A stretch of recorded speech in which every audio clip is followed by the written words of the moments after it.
Good morning, dear student. I am from TSN Senior Secondary School. I teach in class 10th, subject science, chapter number 3. Chapter number 3, metal and non-metals. Dear student, ये मेरा 4th video है इस lesson के लिए. इससे पहले मैं 3 video इस लेसन पर बना कर आ चुका हूँ. ये मेरा 4th वीडियो है जिसकी स्टार्टिंग हम कर रहे हैं एक्सट्रैक्शन ऑफ मेटल से. आपको ध्यान होगा इससे पहले जो वीडियो मैंने बनाया था, इससे पहले जो वीडियो बनाया था वीडियो नंबर 3, वहाँ पर हमने लास्ट जो पार्ट लिया था वीडियो नंबर 3 का, वहाँ पर हमने एक्सट्रैक्शन ऑफ मेटल्स के बारे में कुछ जनरल नॉलेज ले ली थी. ठीक है, उसी टॉपिक को हम आगे यहाँ पर बढ़ा रहे हैं, एक्सट्रैक्शन ऑफ मेटल को. देखिए, एक्सट्रैक्शन इट मीन क्या होता है? एक्सट्रैक्शन मतलब होता है किसी चीज से निकालना. ठीक है, किसे निकालना? मेटल्स को निकालना. कहाँ से? उनकी मिनरल फॉर्म से, उनकी ओर फॉर्म से निकालना, ताकि वो मेटल जो है उससे हम डिफरेंट प्रोडक्ट आगे बना सके. ठीक है, extraction of metals. Extraction of metals. The 3 major steps involve in the extraction of metals from its ore. जब किसी ओर से मेटल को निकाला जाता है तो बेसिकली 3 जो स्टेप्स हैं वो फॉलो की जाएगी. वो आपको भी ध्यान रखनी है. कौन कौन से स्टेप्स है? Concentration of ores. Concentration of ores. Second है conversion of concentrated ore into crude metal. जो आप कंसंट्रेशन करवा कर आ चुके हैं ओर का, उसी का क्या करवाना है? आपको कन्वर्जन कराना है. और किसमें कन्वर्जन कराना है? ताकि वो कन्वर्ट किसमें हो जाए? क्रूड मेटल में. क्रूड इट मीन क्या होता है? कच्चा माल. ठीक है, क्रूड मेटल जो है उसमें वो कन्वर्ट हो जाए, ताकि फिर उसे नेक्स्ट स्टेप में भेजा जा सके. ठीक है, नाउ नेक्स्ट स्टेप है रिफाइनिंग ऑफ इम्प्योर और क्रूड मेटल. थर्ड स्टेप में आप क्या करते हैं? जो आपकी क्रूड मेटल स्टेप सेकंड में तैयार हो गई है, उसकी रिफाइनिंग करते हैं. रिफाइनिंग करने का मतलब क्या है? उनसे जो अनवांटेड इम्प्योरिटीज हैं, उन इम्प्योरिटीज को आप अलग कर रहे हैं. वैसे इम्प्योरिटीज तो आपको सारे स्टेप्स में अलग करनी है, बट यहाँ पर आप जो सारी स्टेप्स हैं उनमें आप इम्प्योरिटीज को अलग करेंगे. लास्ट वाले स्टेप्स में जो है रिफाइनिंग करेंगे, ताकि आपको एक प्योर मेटल मिल जाए और उस मेटल का आप डिफरेंट यूज कर पाए. राइट. तो जो पहला इसका स्टेप था concentration of ore. Concentration of ore, इसी को हम बाय डिटेल स्टडी करके आ रहे हैं यहाँ पर. तो डियर स्टूडेंट, यहाँ पर ध्यान दीजिए आप. Concentration of ores. Concentration of ores क्या होता है? कंसंट्रेशन समझते हैं. Removal of impurities. Removal of impurities such as soil, sand, stone and silicates etcetera from mines ore is known as concentration of ore. जो माइंस ओर है आपका, जो सीधा खोद कर निकाला जाता है माइंस से, उसमें सॉइल की इम्प्योरिटी होती है, सैंड इम्प्योरिटीज होती है, स्टोन और सिलिकेट की इम्प्योरिटीज होती है. इनको आप रिमूव कर रहे हैं by the process of concentration. By the process of concentration, इसी को हम क्या बोल रहे हैं? Concentration of ores. Ores which are mined often contain many impurities. जो ओर खोद कर निकाले जाते हैं, माइंस से निकाले जाते हैं, उन ओर्स में बहुत सारी इम्प्योरिटीज होती है. These impurities are called gangue. और इन इम्प्योरिटीज को हम क्या बोलते हैं? गैंग. GANGUE, gangue. ठीक है, इन इम्प्योरिटीज को हम एक पर्टिकुलर नेम दे रहे, gangue. Now process of concentration depend upon physical and chemical properties of ore. जो कंसंट्रेशन है, कंसंट्रेशन में भी अलग अलग स्टेप्स है. तो जो आप प्रोसेस ले रहे हैं, कंसंट्रेशन के लिए चूज कर रहे हैं, वो डिपेंड करता है कि जो आपका जो ओर है उसकी फिजिकल और केमिकल प्रॉपर्टीज क्या क्या है. The process of concentration depend upon physical and chemical properties of ore. जो आपका ओर है उसकी फिजिकल केमिकल प्रॉपर्टीज क्या क्या है, इस बेस पर आप कंसंट्रेशन मेथड जो है चूज करते हैं. कंसंट्रेशन के भी अलग अलग टाइप है. मैं इसके बाद नेक्स्ट स्लाइड चेंज कर रहा हूं.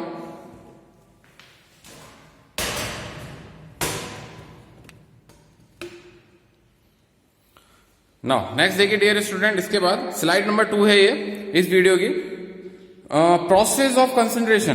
Process of concentration of ore. तो कंसंट्रेशन जो आप करा रहे हैं फर्स्ट स्टेप में उस ओर का, उसके अलग अलग प्रोसेस हैं. पहला प्रोसेस है gravity separation method. Gravity separation method बहुत इजीली आपको समझा रहा हूं, आपको जल्दी जल्दी समझना है इसको. ग्रेविटी सेपरेशन मेथड नोट कर लेना आप. ग्रेविटी सेपरेशन मेथड में देखिए क्या करते हैं हम, इस तरह की एक स्लोप वाली टेबल लेते हैं और इस टेबल पर इस तरफ से आप ओर को डाल रहे हैं. इस तरफ से आप ओर को डाल रहे हैं. बीच में आपने फिलर्स लगा रखे हैं. बीच में आपने फिलर में जालियां लगा रखी है. तो ये ओर जब यहां से आएगा, क्योंकि उस ओर के साथ आप पानी भी बहा रहे हैं, तो जब ओर यहां पर आएगा तो उसकी जो सैंड और डस्ट इंप्योरिटीज होगी वो इन फिलर्स में क्या रह जाएगी, इन फिल्टर्स में ही रह जाएगी, और जो आपका ओर है जिसके पार्टिकल बहुत छोटे हैं वो नीचे बहकर आ जाएगा। ठीक है, उसकी ढेरी जो है वो नीचे बनना स्टार्ट हो जाएगी। तो एक रफली प्रोसेस के थ्रू मैंने आपको इस चीज समझाई है। ग्रेविटी सेपरेशन मेथड में आप क्या करते हैं, एक स्लोपिंग टेबल लेते हैं जिस पर आपने 2 फिल्टर्स लगा रखे हैं। एक तरफ से आप ओर प्लस वाटर का जो मिक्सचर है वो डाल रहे हैं, तो उन फिल्टर्स में जो इम्प्योरिटीज है, सैंड इम्प्योरिटीज या डस्ट इम्प्योरिटीज, वो उन फिल्टर्स में ही फंस कर रह जाती है, और जो आपका प्योर ओर है जिसमें से ये इम्प्योरिटीज अलग हो चुकी है वो नीचे आ जाता है। उसका जो ढेरी है उसकी ढेरी अलग ही आपको दिख जाएगी वहां पर। ठीक है, तो ये है ग्रेविटी सेपरेशन मेथड। नाउ इसके बाद देन देखिए, इसके बाद आप क्या कर रहे हैं, इसके बाद आप कर रहे हैं इलेक्ट्रोमैग्नेटिक सेपरेशन। इलेक्ट्रोमैग्नेटिक सेपरेशन, तो ध्यान रखिए इलेक्ट्रोमैग्नेटिक सेपरेशन, वापस बोल रहा हूं dear student, electromagnetic separation only use किया जाता है आयरन इम्प्योरिटीज के लिए। ठीक है, जब आपका जो ओर है वो ओर है आयरन, और उसमें अगर कोई मैग्नेटिक इम्प्योरिटीज हैं तो मैग्नेटिक इम्प्योरिटीज को उस आयरन से अलग करने के लिए आप इसका यूज करते हैं। मैग्नेटिक और नॉन मैग्नेटिक इम्प्योरिटीज को अलग करने के लिए आप इस मेथड का यूज करते हैं। तो देखिए इसमें क्या होता है, इसमें एक इस तरह की बेल्ट होती है। ये बेल्ट जो है 2 व्हीकल्स से लगी हुई है। ये व्हीकल्स जो है वो कंटिन्यू घूमते रहते हैं, और इस तरफ से आप जो है यहाँ पर ओर डाल रहे हैं इस पर, तो होगा क्या, ये बेल्ट जो है वो मैग्नेटिक बेल्ट है। तो मैग्नेटिक बेल्ट है तो इससे जो आयरन पार्टिकल्स होंगे, जो आयरन ओर होगा वो तो इस बेल्ट से चिपक जाएगा, तो वो चिपका रहेगा, तो उसकी ढेरी जो है वो कुछ बाद में बनेगी इस जगह पर। और जो आपकी नॉन मैग्नेटिक इम्प्योरिटीज है वो इस बेल्ट से नहीं चिपक रही, क्योंकि वो नॉन मैग्नेटिक है, तो वो जैसे ही बेल्ट यहाँ पर आएगा, बेल्ट घूमेगा, तो उसकी ढेरी पहले बन जाएगी। ये non magnetic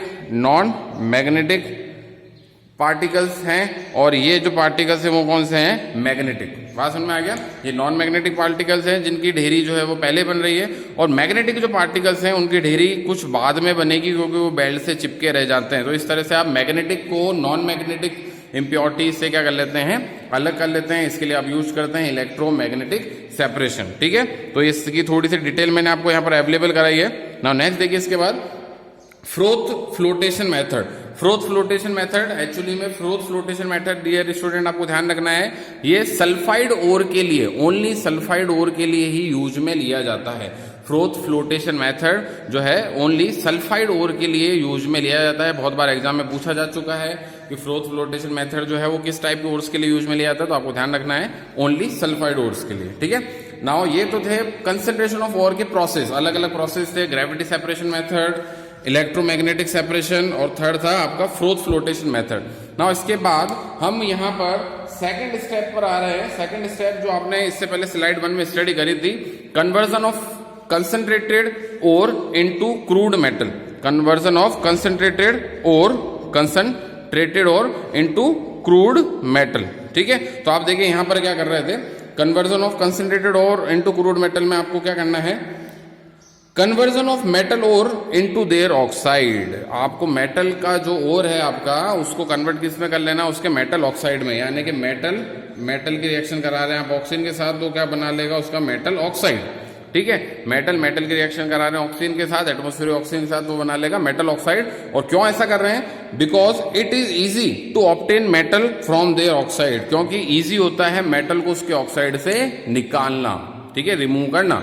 Now concentration of metal ore into their oxide because it is easy to obtain metal from their oxide। और जो मेटल ऑक्साइड से उनसे मेटल को निकालना बहुत इजी होता है, इसलिए आप उनको पहले मेटल ऑक्साइड में कन्वर्ट कर लेते हैं। ठीक है, it is done by the process of roasting and calcination. ये 2 वर्ड आपको ध्यान रखने हैं, जब भी आप कन्वर्जन की बात करेंगे तो आपको 2 वर्ड ध्यान रखना है, रोस्टिंग एंड कैल्सिनेशन। मैंने इसके बाद नीचे दिया है आपको रोस्टिंग और कैल्सिनेशन में डिफरेंस, ताकि आप रोस्टिंग और कैल्सिनेशन को बहुत इजीली समझ सकें।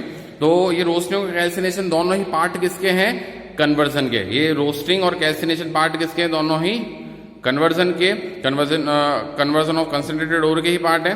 पहले ब्लॉक में मैंने लिया है कैल्सिनेशन, इधर वाले ब्लॉक में मैंने लिया है रोस्टिंग। तो कैल्सिनेशन और रोस्टिंग में क्या डिफरेंस है, तो डियर स्टूडेंट आपको ध्यान रखना है, calcination it done for carbonated ore, ये किसके लिए यूज में लिया जाता है?